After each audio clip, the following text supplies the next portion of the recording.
దయచేసి కూర్చొని వాక్య సందేశాన్ని అందించడానికి మన మధ్య క్రిస్మస్ పర్వదినం వంటతోనే అందరికి గుర్తొచ్చేది అంటే గొల్లలు కదా, నిన్న బాగా చేశారు. అదేవిధంగా ఈరోజు గొల్లల మందలో అయితే బాగుంటుందని గొల్లల మంద రాజకుమార్, ఆయన రాజకుమార్ హీరోజు రాజును చూస్తాం, తర్వాత గొల్లలు చూస్తాం, హై పోస్ట్లో చూస్తాం, తర్వాత లో ఉండకూడదు. అందుకని గొల్లల మంద రాజకుమార్ పెడితే బాగుంటుందని ఆశించాం. కనుక వారు వాక్య పరిచయం జరిగించడానికి ఆహ్వానం తెలియజేస్తున్నాం.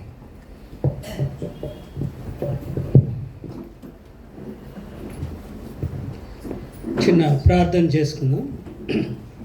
కృపా సత్య సంపూర్ణ మా తండ్రి, పరిశుద్ధమైన దేవ, మళ్ళీ ఇంతవరకు కాచి కాపాడినందుకు నీకు వందనాలు తండ్రి. మరి యొక్క దినము మాకు దయచేసావు, నీకు వందనాలు. మరి యొక్క క్రిస్మస్ దయచేసావు ప్రభా. నీవు మా మధ్య నుండి మాతో మాట్లాడమని, నీ వాక్యము ద్వారా మా హృదయాల్ని తట్టమని ప్రభా, నిజమైన వెలుగును ప్రభా మాలో ప్రకాశింపజేయమని యేసయ్య నామములో వేడుకుని ప్రార్థన చేస్తున్నాం తండ్రి. ఒక్క నిమిషం అండి.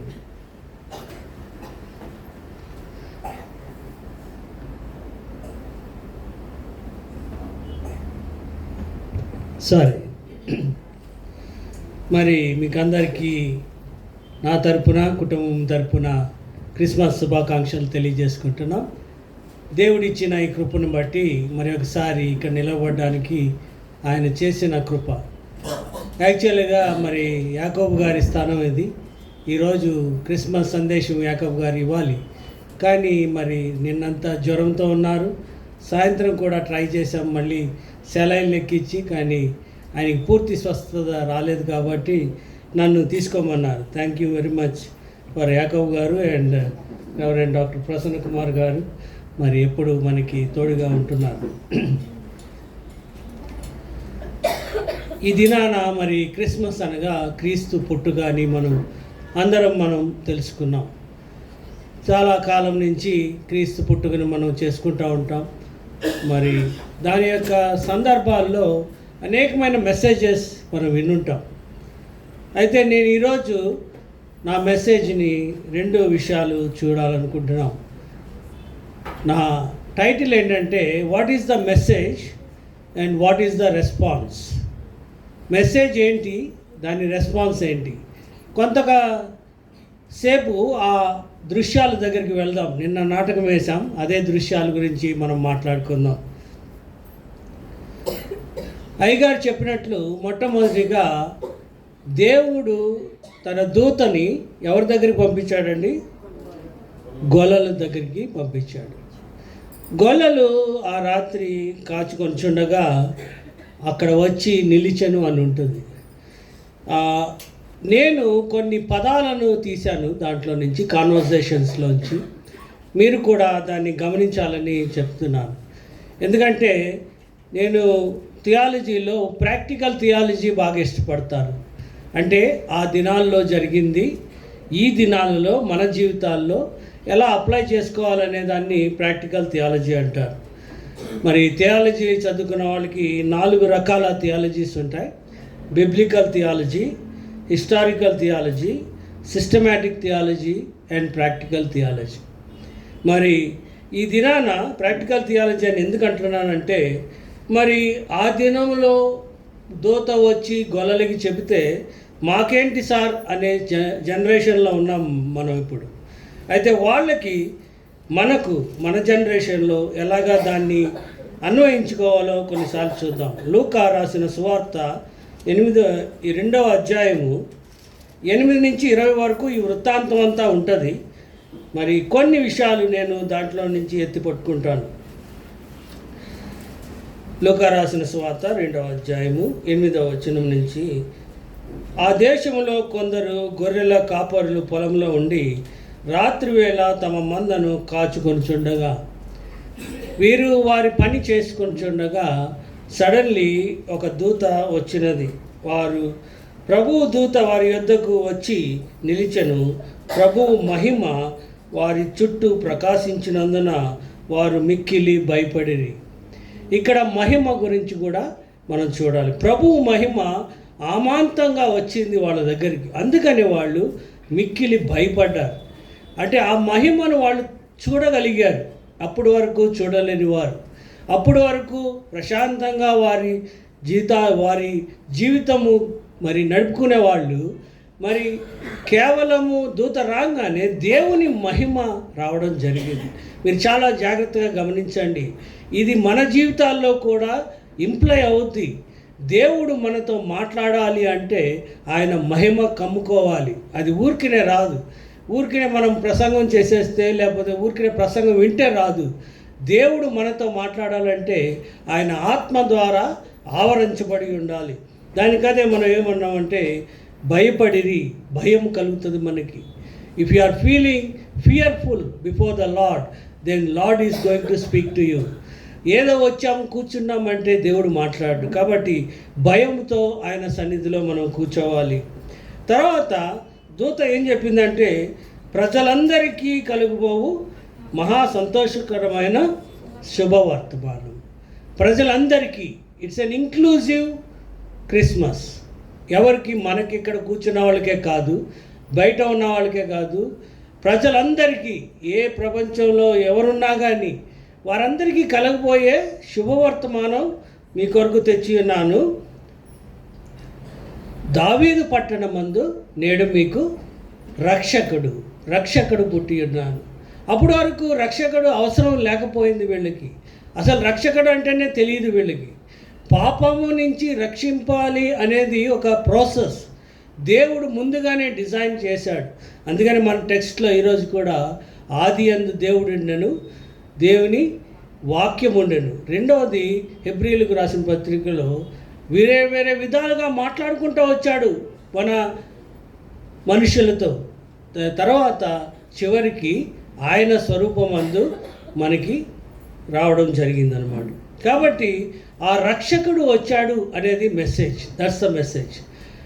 రక్షకుడు ఎవరిని రక్షిస్తాడు, ఎక్కడ రక్షిస్తాడు అంటే వారి పాపముల నుండి వారిని రక్షించు. మన పాపం పోవడం అంత ఈజీ కాదండి, చాలా జాగ్రత్తగా వినాలి మీరు. పాపం అనేది మన రూట్స్లో ఉంటుంది, ఎందుకంటే వీఆర్ ఫాలెన్ బీయింగ్స్ కాబట్టి పాపం ఎప్పుడైనా నీళ్ళ నుంచి బయటికి రావచ్చు.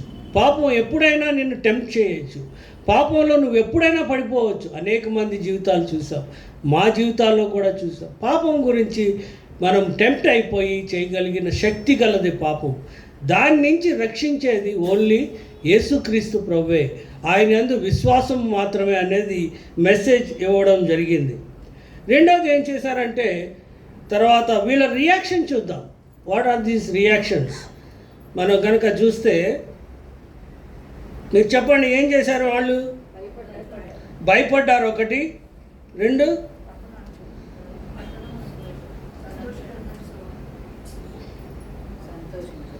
సంతోషించారు. 15వ వచనం 16వ వచనం చదవండి. ఆ దూతలు జరిగిన ఈ కార్యమును ప్రభువు మనకు తెలియజేసి ఉన్నాడు. మనము బెత్లెహేమునకు వెళ్ళి చూద్దాము రండని యెహూదునప్పుడు చెప్పుకొని త్వరగా వెళ్ళి మరియను యోసేపును తొట్టిలో పడుకొని ఉన్న శిశువును చూసి. చాలు, అక్కడ కొన్ని పదాలు ఏంటంటే త్వరగా వెళ్ళి, వెంటనే చేశారు ఈ పని. రెండవది దే అండర్స్టూడ్ ద మెసేజ్. వాళ్ళు ఏమన్నారంటే ప్రభు దూత మనకు దేవుడే చెప్పాడని చెప్తున్నారు వాళ్ళు.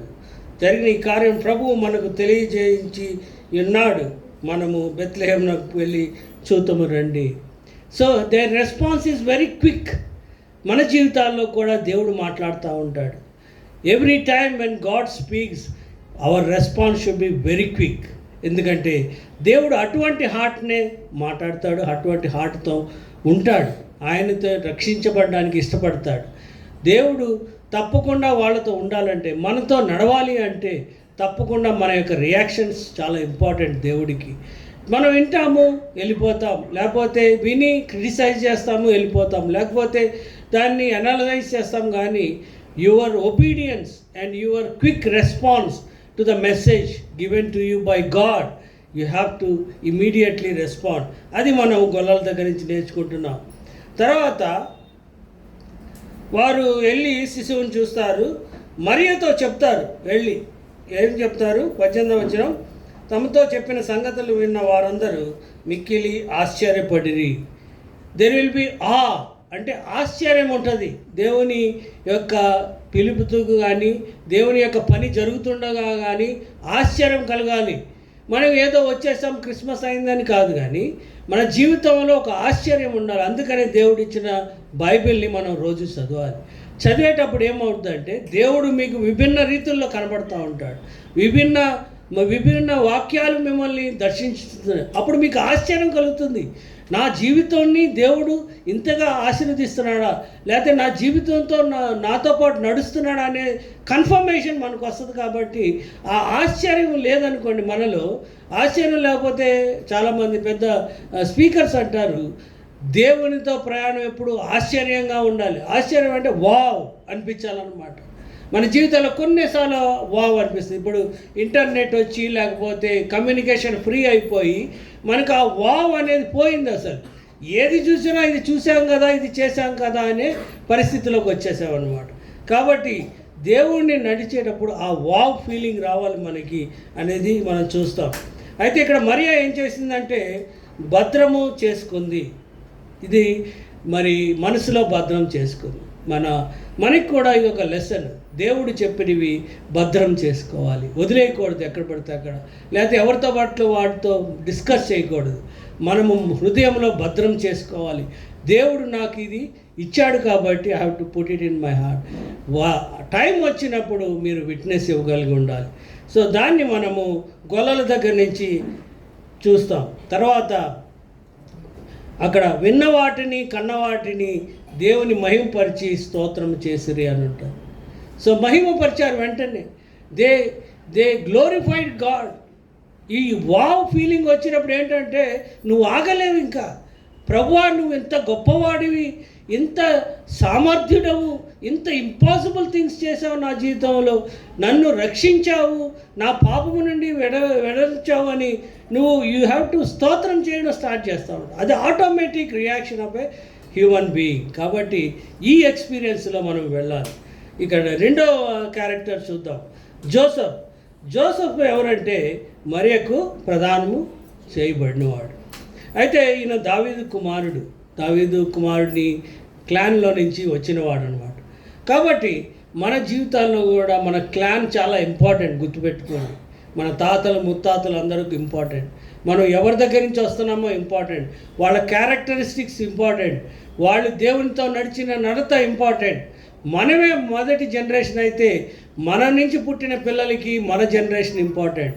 ఎందుకంటే మనం ఎలాగ జీవిస్తామో దానిలో నుంచే ఇలాంటి దేవుడు కూడా పుట్టాడు.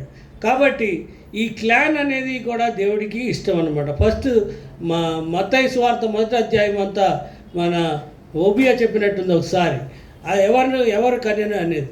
దేవుడు ఎందుకు పెట్టాడంటే is interested in our family life, in our genealogy also. ఆ జీన్స్ ఎలా ఉన్నాయి, నీ యాటిట్యూడ్స్ ఎలా వచ్చినాయి, నీకున్న ఆ నాలెడ్జ్ ఎట్లా వచ్చింది, మీ తాతగారు ఏం చేసేవాళ్ళు, మీ అమ్మగారు ఏం చేసేవాళ్ళు.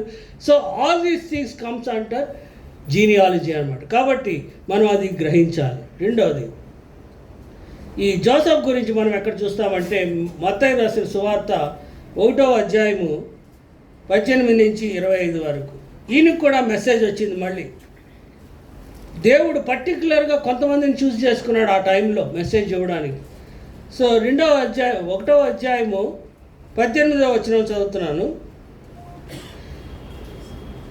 యేసుక్రీస్తు జనన విధానం ఎట్లనగా ఆయన తల్లి అయిన మరియ యోసేపునకు ప్రదానము చేయబడిన తర్వాత వారేకము కాకమునుపు ఆమె పరిశుద్ధాత్మ వలన గర్భవతిగా ఉండెను. ఆమె భర్త అయిన యోసేపు నీతిమంతుడై ఉండి ఆమెను అవమానపరచనొల్లక రహస్యముగా ఆమెను విడనాడ ఉద్దేశించెను. This is the character of Joseph. దేవుడు ఈ వాక్యాలు ఎందుకు రాస్తాడంటే క్యారెక్టర్ చూపించడానికి రాస్తాడు. ఆయన నీతిమంతుడు, చాలా ఇంపార్టెంట్ క్యారెక్టర్ అన్నమాట. నీతిమంతుడు అంటే అది ఒకరోజు వచ్చేది కాదు. పుట్టినప్పటి నుంచి కొంతకాలం ఎరిగిన తర్వాత నుంచి దేవుని తెలుసుకున్న తర్వాత నుంచి ఆ నీతిమంతుడిగా పిలువబడతాడు అన్నమాట. అలాగే బైబిల్లో అనేకమైన క్యారెక్టర్స్ ఉన్నాయి. వాళ్ళని చాలా నీట్గా రాస్తాడనమాట దేవుడు. నీతిమంతుడు, నీతిమంతుడు, నోవాహు నీతిమంతుడు, అలాంటి వాడు లేడు భూమి మీద అనే పదాలు రాసినప్పుడు you should know the gravity of that personality. ఎందుకంటే జోసెఫ్ కూడా యంగ్ మ్యాన్, అక్కడ ఆల్రెడీ ప్రదానం చేయబడింది. ఆయన సర్కమ్స్టాన్సెస్ చాలా గంభీరంగా ఉన్నాయి అక్కడ. ఎందుకంటే ఆ రోజుల్లో యూదుల్లో ఒక గర్భవతి అయిందనుకోండి, ప్రధానంగా చేయబడితే చాలా శిక్షలు అనుభవించాల్సి వస్తుంది. వీడిని కూడా శిక్ష ఇస్తారు. కాబట్టి వీడు చాలా ఏమనుకున్నాడంటే, ఎవరికి తెలియకుండా నేను వదిలేస్తాను, అది మంచిది కదా, ఆవిడ్ని నేను బాధ పెట్టకూడదని రహస్యముగా విడనాడ చెల్లించాను. మనం అయితే మొత్తం అందరికీ చెప్పేస్తాం అనమాట, ఇట్లా అట్లా ఇట్లా అట్లా కాదు, రహస్యంగా పెట్టుకున్నాడు. మ్యాన్లో లోపల చాలా రహస్యాలు పెట్టుకోవాలి. ఎందుకంటే దేవుడు మిమ్మల్ని దేనికి పిలిచాడో ఆ విజన్ ద్వారా వెళ్ళాలి. Circumstances might be different. నీకు దేవుడు మరలా చెప్తాడు కొంతకాలం అయిన తర్వాత ఏం చేయాలనేది. బట్ అప్పుడు వరకు మ్యాన్లో ఆ రహస్యం దాగి ఉండాలి. అది జోసెఫ్కి తెలిసి ఉన్నది. తర్వాత what is the message? Message ఏంటి అక్కడ? భారీగా చేర్చుకొనుటకు భయపడకుము. That's the message. మళ్ళీ భయం వచ్చింది ఇక్కడ. నువ్వు దేనికోసం భయపడుతున్నావు? సర్కమ్స్టాన్సెస్, యూదుల ఆచారాలు, ఆ యొక్క పనిష్మెంట్స్ చూసి నువ్వు భయపడుతున్నావేమో. ఆవిడ్ని భారీగా చేర్చుకొనుటకు భయపడకము. సో భయం తీసివేయడానికి కూడా దేవుని మెసేజ్ వస్తుంది మనకి. మనం చాలాసార్లు భయపడతాం. నేనైతే చాలా భయస్తుడిని చిన్నప్పటి నుంచి. ఏ బిగ్ పని చేయాలన్నా భయంగా ఉండేది. కానీ దేవుడు దాన్ని కాన్ఫిడెన్స్గా మార్చగలడు. భయపడకు అని నీకు దేవుడు మాట్లాడితే నీతో ముందుకు వెళ్ళమని అర్థం అన్నమాట. తర్వాత పరిశుద్ధాత్మ వల్ల నిండినది కాబట్టి మీరు దాన్ని చేసుకోమన్నాడు ఆయన. ఎందుకంటే పరిశుద్ధాత్మతో నింపబడిన వాళ్ళు కాబట్టి they are different personalities all together. Joseph చెప్తున్నాడు అనమాట, దూత, నీ భార్య మరియ ఎవరైతే ఉన్నారో పరిశుద్ధాత్మలో నిండి ఉన్నది కాబట్టి you be careful with her. నువ్వు ఆవిడ్ని విడనాడడానికి వీలు లేదనేది పరిశీలనలు చెప్తున్నారంట. తర్వాత ఇక్కడ ఏం చెప్తారంటే మెసేజ్, ప్రజలను వారి పాపముల నుండి ఆయన రక్షించును. మళ్ళీ again the same message goes to Joseph. జోసెఫ్కి ఏం చెప్తున్నాడంటే, ప్రజలందరినీ వారి పాపాల నుంచి రక్షించడానికి పుట్టాడంటే మనం ఏమనుకుంటామంటే వెంటనే హ్యూమన్గా ఆయన ఎప్పుడు ఎదగాలి, ఎప్పుడు రక్షించాలి, ఏంటి ప్రణాళిక అని మనకు ముందే ప్లేన్ మన లేఅవుట్ ఇచ్చేయమంటాం, బ్లూ ప్రింట్ ఇచ్చేయమంటాం. కానీ యోసెఫ్కి ఏం తెలీదు. పిల్లోడిని కంటది, ఆయనకి యేసు అని పేరు పెట్టు, దాని తర్వాత దేవుడు మీ పాపాల్ని రక్షించడానికి పుట్టాడని చెప్తున్నాడు అనమాట. So it's a observation by Joseph అనమాట. మనకిలాగా బోళ్ళని ప్రశ్నలు వేసి దానికి సమాధానం రాకపోతే ఫ్రస్ట్రేట్ అయిపోలేదు. కాబట్టి అది చూడాలి. ఆజ్ఞాపించిన ప్రకారము తన భార్యను చేర్చుకొనెను, అప్పుడు వరకు ఎరగకుండాను అని వ్రాసి ఉందన్నమాట Bible. The obedience of Joseph is very clear. ఆయన ఏ మెసేజ్ ఇచ్చాడో తూచా తప్పకుండా చేస్తున్నాడు జోసెఫ్ ఒబీడియంట్లీ. మనకు కూడా ఒబీడియన్స్ ఇంపార్టెన్స్. యారగెన్స్ కంటే ఒబీడియన్స్ ఇంపార్టెన్స్. నీ దగ్గర అన్నీ ఉండొచ్చు, అన్నీ ఉంటే ఏమేం చేస్తారంటే యారగెన్స్ వస్తుంది, ఓవర్ కాన్ఫిడెన్స్ వస్తుంది మనకి. అవి కాదు దేవుడు అడిగేది. Obedience to the point.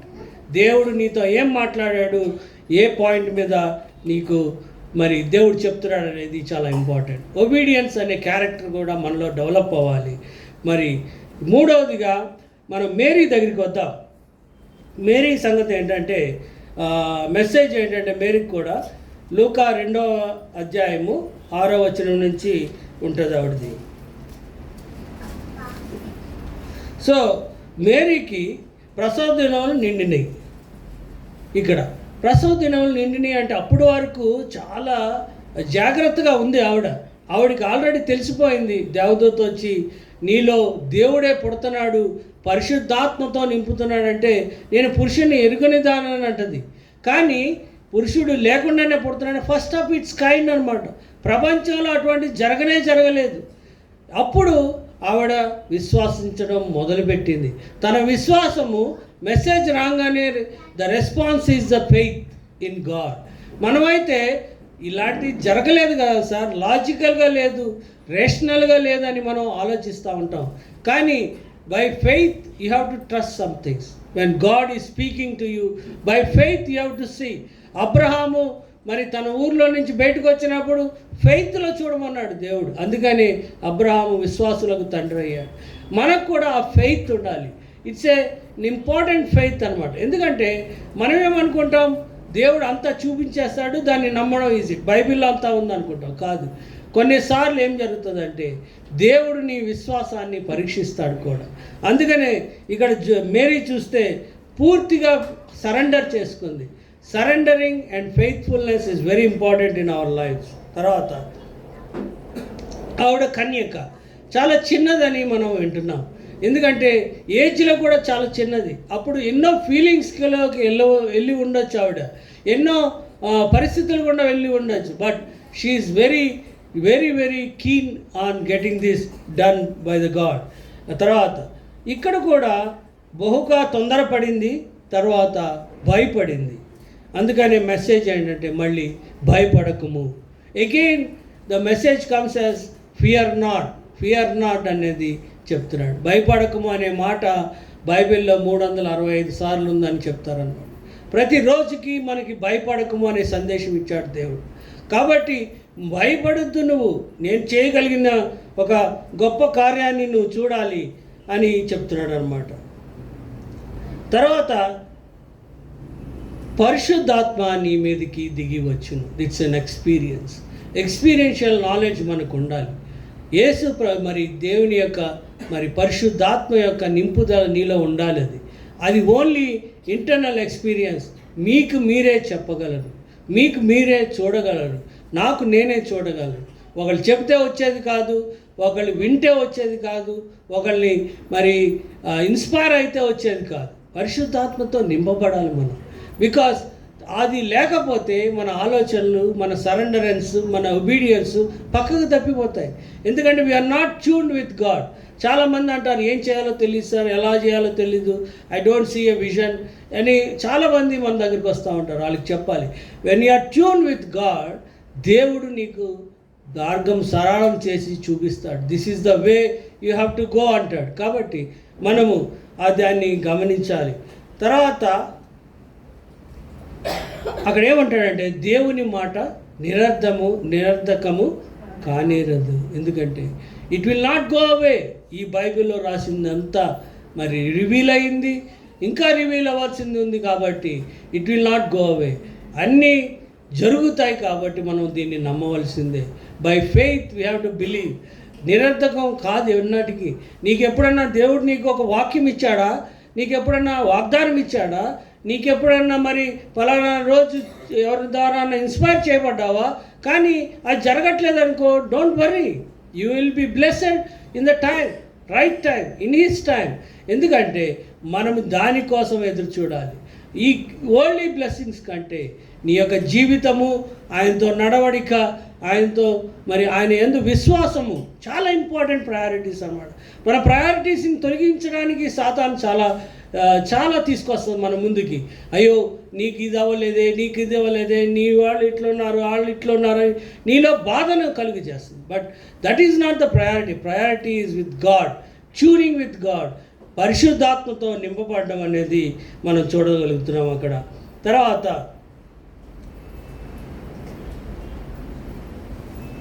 ఆవిడ కూడా త్వరగా వెళ్ళి ఒబీడియన్స్ చూపిస్తుంది అన్నమాట. మాట చొప్పున, యెహోవా మాట చొప్పున ఆవిడ కూడా చేయడం జరుగుతుంది. Let us come to the another characters in the Bible.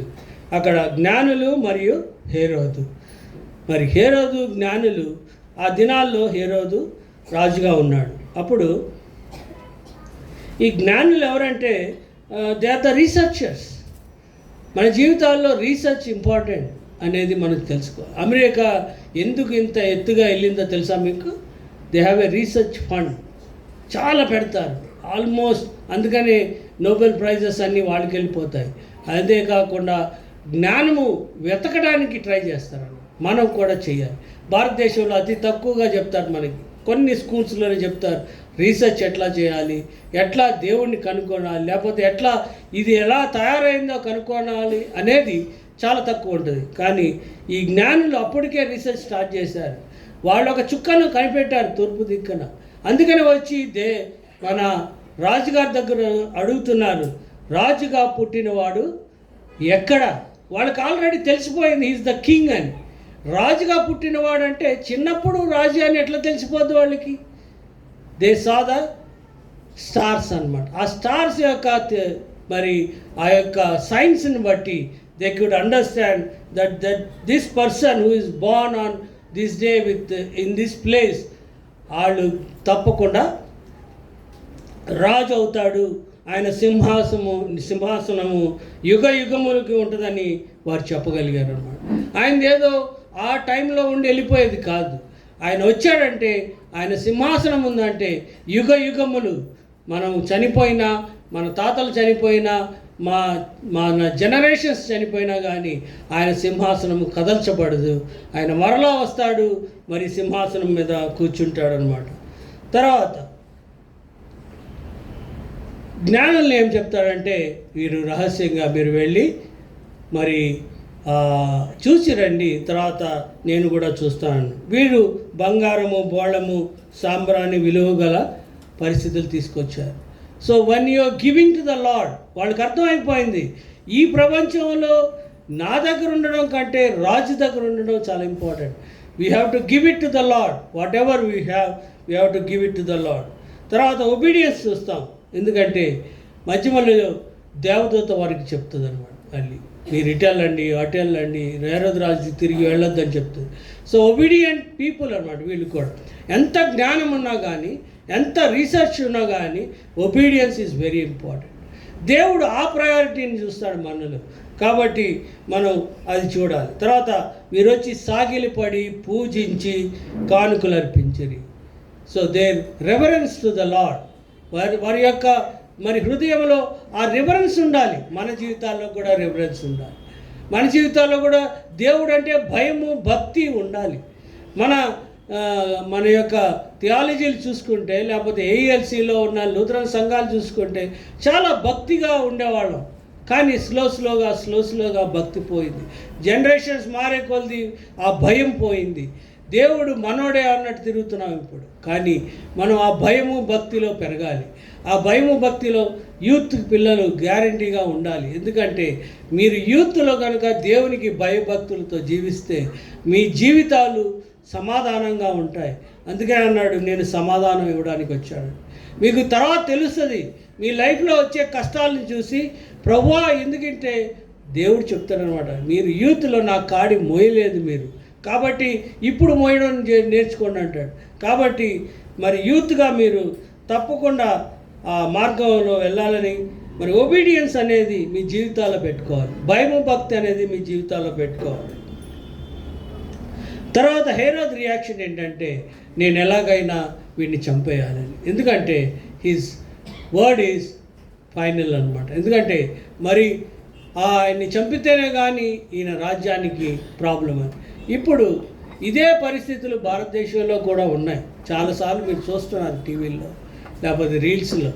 ఏమవుతుంది, వెళ్ళి మరి క్రిస్మస్ జరిగే లోపలికి వెళ్ళి వాళ్ళని కొట్టి అక్కడ జై శ్రీరామ్ అని కానీ లేకపోతే వేరే స్లోగన్ కానీ చెప్పిస్తున్నారు.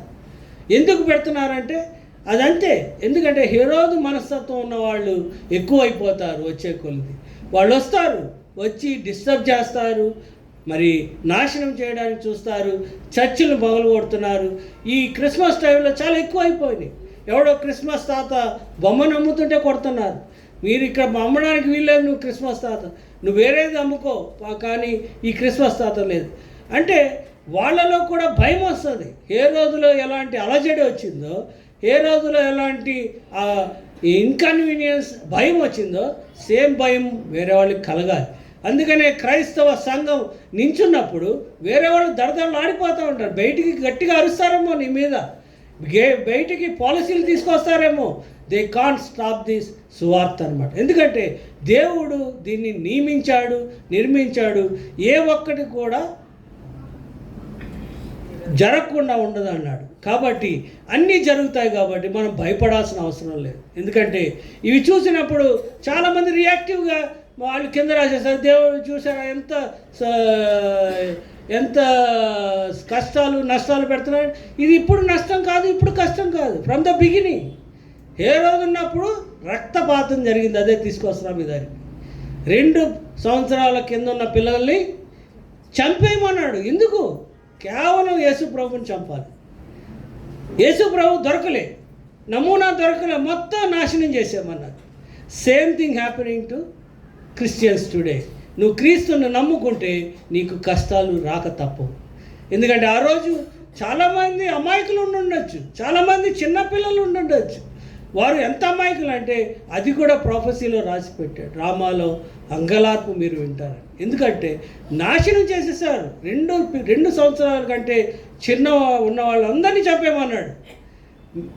మనమే అక్కడ ఉన్నాం అనుకోండి, మనకే 2 సంవత్సరాల పిల్లవాడు ఉన్నాడు అనుకోండి, imagine the agony are going in. నీ ఎదురుగుండా చంపేశారు వచ్చి. బికాస్ క్రైస్తవ అది రోమన్ సీజర్ అది హేరోదు యొక్క మరణ శాసనం. అలాగే రేపు రావచ్చు ఇక్కడ క్రైస్తవులందరినీ తగలబెట్టేయండి అన్నాను అనుకోండి, they will come. But we have to be ready for that. ఎందుకంటే అది జరిగింది అక్కడ. కాబట్టి ఇదేదో కొత్తగా మనకి శ్రమలు వస్తున్నాయని అనుకోకూడదు, కొత్తగా ఎవరో సృష్టిస్తున్నారని అనుకోకూడదు. దీనికంటే దారుణంగా జరిగింది. క్రైస్తవుల్ని హింసించడం అనేది మొదటి నుంచి జరుగుతూనే ఉంది. ఎందుకంటే మరి హిట్లర్ కూడా క్రైస్తవుల్ని చంపేశాడు, మరి గ్యాస్ ఛాంబర్లో పెట్టి చంపేశాడు, లేకపోతే మరి రంపంతో కోసి చంపేశాడు. So there are many. కొంతమంది మిషనరీలు వెళ్ళి చచ్చిపోయారు దేవుని కోసం. సో దేవుని కోసం నిలబడేవాడికి శ్రమలు వస్తాయి. వచ్చినా భయపడకుండా ఆయన మిషన్లో ఉన్నామో లేదో చూసుకోవాలంతే. సో హియర్ జ్ఞానులు వెరీ క్లియర్. వాళ్ళు విని వెంటనే పక్కకి వెళ్ళిపోయారు. వెళ్ళిపోతే ఆగ్రహంతో హేరోదు ఏం చేశాడంటే he killed everybody, he killed all the people అన్నమాట. కాబట్టి నా సందేశంలో మనం నేర్చుకున్నవి ఇవే. మనం ఒబీడియన్స్ చూపించాలి, క్విక్ ఒబీడియన్స్ చూపించాలి. తర్వాత మరి దేవుణ్ణి నమ్మాలి, విశ్వసించాలి. ఆ విశ్వాసం అనేది గుడ్డిది కాదు మంది. విశ్వాసం అనేది జరగవు వాటికి నిజ స్వరూపము. మీరు హెబ్రీయులకు రాసిన పత్రికలో 12వ అధ్యాయం 1వ వచనంలో ఉంటుంది డెఫినిషన్. జరగబోవు వాటికి నిజ స్వరూపాన్ని మీరు ఎలా నమ్మగలరో మీరు డిఫైన్ చేసుకోవాలి. అది ఎవరికి వాళ్ళు డిఫైన్ చేసుకోవాలి. ఒకళ్ళు చెప్పరు ఇదంటే విశ్వాసం అని. దేవునికి ఒక్కొక్కరికి ఒక్కో విశ్వాసం ఉంటుంది. మరి గిడియోన్ అయితే అక్కడ కురిపించు ఇక్కడ కురిపించొద్దు అన్నాడు టెస్ట్ చేయడానికి దేవుడిని. మళ్ళీ ఇక్కడ కురిపించు అక్కడ కురిపించొద్దు అన్నాడు. So that may be his vision, that may be his faith in God. మనం టెస్ట్ చేయకూడదు కానీ అట్లా. కానీ దేవుడు నీకు అట్లా మాట్లాడుతూ వస్తుంటే ప్రభువా చేయి. అప్పుడు దినాలు కూడా అంతే. గిడియోన్ బయటకు వచ్చాడు, చంపేస్తారని గాని వెనకాల దాక్కున్నాడు. సో మనం కూడా మన పరిస్థితులు కూడా ఇట్లా ఉన్నాయి కాబట్టి విశ్వాసము గట్టిపరచబడాలి. మనం ప్రతి వారం వచ్చి ఇక్కడ విశ్వాసులంగా మరి బలము పొంది వెళ్ళాలి. ఎందుకంటే లోకంలో బయటికి వెళ్ళినప్పుడు మనకు ఆ బలం అవసరం. ఒంటరి వాడిని చేస్తారు, మరి క్యాస్ట్ ఫీలింగ్ చేస్తారు. మరి మేము ఎన్నోసార్లు చదువుకున్నప్పుడు కానీ తర్వాత బయటకు వచ్చినప్పుడు కానీ మీరందరూ గమనించుంటారు మనల్ని ఎట్లా ట్రీట్ చేశారు. క్యాస్ట్ ఫీలింగ్ ట్రీట్ చేస్తారు, అప్రెస్ చేస్తారు, మరి ట్రయల్స్ అండ్ ట్రిబ్యులేషన్స్ ఇస్తారు. మనకి ఉత్తి పున్నాన డిమోట్ చేస్తారు, ఉత్తి పిన్నాన మనకి ఇవి ఇవ్వరు, సీట్లు ఇవ్వరు. So these are all problems of the Christianity right now. అయితే విశ్వాసంలో మనము ఎదగాలి. చివరిగా మరి ఈరోజు థీమ్ని చూసుకొని మనం ముగించుకుందాం. యోహాను రాసిన సువార్త 1వ అధ్యాయం 1 నుంచి 14. It's very clear. అలాగే హెబ్రీయులకు రాసిన పత్రిక 1వ అధ్యాయంలో కూడా నానా విధాలుగా మాట్లాడుకుంటూ వచ్చాడు దేవుడు. చివరి కాలంలో ఆయన్నే పంపించేశాడు. ఇంకా వీళ్ళకి కుదరదు, ఎంత చెప్పినా కుదరట్లేదు. ఇశ్రాయేలీలు చాలా బాధ పెట్టారు యేసు ప్రభు మన దేవుణ్ణి. ఎందుకంటే ఎప్పుడైతే బయటికి తెస్తాడో మళ్ళీ పాపం చేస్తాడు, మళ్ళీ తీసుకెళ్ళి వేరే రాజులకు అప్పచెప్పేవాడు. సో ఎగ్జైల్ అండ్ రిటర్న్ వాళ్ళకి అలవాటు అయిపోయింది. ఇక మా దేవుడు ఇస్తేలే, ఇక్కడ కోపం వస్తే మమ్మల్ని ఇట్లా నాశనం చేస్తాడు, మళ్ళీ మేము అక్కడికి వెళ్ళి ప్రార్థనలు చేస్తే మళ్ళీ వెనక్కి వచ్చేసి అనుకునే పరిస్థితిలోకి వచ్చేసింది. మన క్రైస్తవ జీవితంలో కూడా అలాంటి పరిస్థితి వస్తుంది. ఎందుకంటే మనకు అలవాటు అయిపోద్ది. ఈవెన్ ట్రయల్స్ అండ్ ట్రిబ్యులేషన్స్ కూడా అలవాటు అయిపోతాయి అన్నమాట. దేవుడు ఇంతేలే, మనం కొంతకాలం ఇది అనుభవించిన తర్వాత మరలా ఆశీర్వదిస్తాడు. No no no, God has a plan అన్నమాట. ఎందుకంటే ఇక్కడ మాత్రం ఒక భూ ప్రపంచంలో ఉన్న ప్రజలందరికీ వాళ్ళు విముక్తి ఇవ్వాలంటే, రక్షణ ఇవ్వాలంటే God has a mega plan అన్నమాట. అది మనకి అందదు, మన ఊహకే అందని ప్లాన్ అది. అందుకని యేసు ప్రభువుని రక్షకుడిగా పంపించాడు. ఇక్కడ ఒక చిన్న కథ చాలామందికి చెప్తూ ఉంటారు. చీమల దండు వెళ్తూ ఉంది, అవి లైన్ మీద వెళ్తాయి, ఒకదాని మీద ఒకటి. ముందుది ఏం చేస్తుందో ఇది కూడా అదే చేస్తుంది. అయితే ఒక ప్లేస్కి వచ్చిన తర్వాత అది నీళ్ళలో పడిపోతున్నాయి ఒక్కొక్కటి. అయితే ఒక చిన్న పిల్లవాడు ఆడుకుంటా చూశాడు అనమాట. నీళ్ళలో పడుతున్నాయి కదా, దీన్ని ఆపడం ఎట్లా అని చేయడం పెట్టాడు. చేయడం పెడితే చేతి మీద నుంచి వెళ్ళి మళ్ళీ పడిపోతున్నాయి. అదే కాకుండా పొలాలు పెద్ద వాల్ కట్టడం స్టార్ట్ చేశాడు, మళ్ళీ వాల్ దూకి వెళ్ళిపోయింది. అయితే చివరికి అక్కడ ఏంటంటే దేవుడే మనిషి రూపంలో రావడం అంటే, వాళ్ళు ఏ రూపంలో చెప్తే చీమలు వింటాయి, చీమగా మారి దాన్ని దారి తప్పిస్తే మళ్ళా అవి అన్నీ చనిపోకుండా ఉంటాయి అన్నమాట. The same analogy was use their. ఎందుకంటే మనం కూడా చీమల్లాగా ఒకళ్ళు వెంబడి ఒకళ్ళు పాపంలోకి వెళ్ళిపోతుంటే, పాపానికి గురవుతుంటే దేవుడు అనేక మార్లు చెప్పాడు, జనరేషన్స్తో మాట్లాడాడు. చివరికి ఆయనే తానే వచ్చి మరి రక్షించడానికి మానవ రూపం ఎత్తవలసింది. అది చాలా కష్టమైన పని. If you see, God becoming man is a very big problem for him. ఎందుకంటే ఆయన అసామాన్యుడు, ఆయన పవర్ చాలా ఉంటుంది. మనం తెచ్చి మనిషిలో పెట్టేసామన్నమాట. ఎందుకు? మన కోసం దిగజారిపోయాడు. అదే ఫిలిప్పైన్స్లో అంటాడు, మరి ఆయన దిగి వచ్చాడు దేనికంటే దాసుని స్వరూపం ఎంచుకున్నాడు అన్నమాట, నీ కోసం నా కోసం. సో ఇన్ దిస్ క్రిస్మస్ మరి మన యొక్క జీవితంలో ఈ యాత్రలో we have to be sanctified అనేది ఇంపార్టెంట్. 3 స్టేజ్లు ఉంటాయి: justification, sanctification and glorification. Justification అంటే నువ్వు ఎప్పుడైతే దేవుడిని నమ్ముకుంటావో, ఎప్పుడైతే విశ్వసిస్తావో నువ్వు విశ్వాసిగా తీర్చబడతావు. అది జస్టిఫైడ్, యు ఆర్ జస్టిఫైడ్. దాంట్లో నువ్వు చేసింది ఏమీ లేదు, నమ్మకం మాత్రమే. ఎందుకంటే దేవుడు ఆల్రెడీ చేసిన ప్లాన్ని యాక్సెప్ట్ చేసావు అన్నమాట. అయితే ఒకసారి దాంట్లోకి ఎంటర్ అయిన తర్వాత మరలా పడిపోతూ ఉంటావు. అందుకని దేవుడు ఏమన్నా అంటే, ఈ పీరియడ్లో you have to sanctify your self. నిన్ను నువ్వు శాంక్టిఫికేషన్లోకి తీసుకెళ్ళాలి. ప్రతిరోజు బైబిల్ చదవాలి, ప్రార్థన చేయాలి, మరి అలాగే దేవునితో నడవాలి, ఆయనతో ట్యూన్ అవ్వాలి, పరిశుద్ధాత్మ చేత నింపబడాలి. కాబట్టి ఈ యాత్రలో మనం శాంక్టిఫై అవ్వాలి. When he comes back, or మనం చనిపోయిన తర్వాత అయినా వీ విల్ బి గ్లోరిఫైడ్. అంటే గ్లోరిఫికేషన్ జరుగుతుంది అన్నమాట. మన మహిమా శరీరాన్ని మనం తీసుకుంటాం. కాబట్టి మనం ఈ దినాల్లో క్రిస్మస్ని ఇలాగా చేయడానికి ట్రై చేద్దాం. వీరు ఎలాగైతే రియాక్ట్ అయ్యారో వీరి వల్లే మన యొక్క ఒబీడియన్స్, మన యొక్క ఫెయిత్, మన యొక్క మరి దేవుని వాక్యంలో నడవాలని ఆ కంకణం తీసుకుని మనం ముందుకు వెళ్ళాలని కోరుకుంటూ నేను ముగిస్తున్నాను. Thank you very much. సమస్త జ్ఞానాన్ని మించిన యేసుక్రీస్తు మీ హృదయంలో తొలగింపు కావాలండి.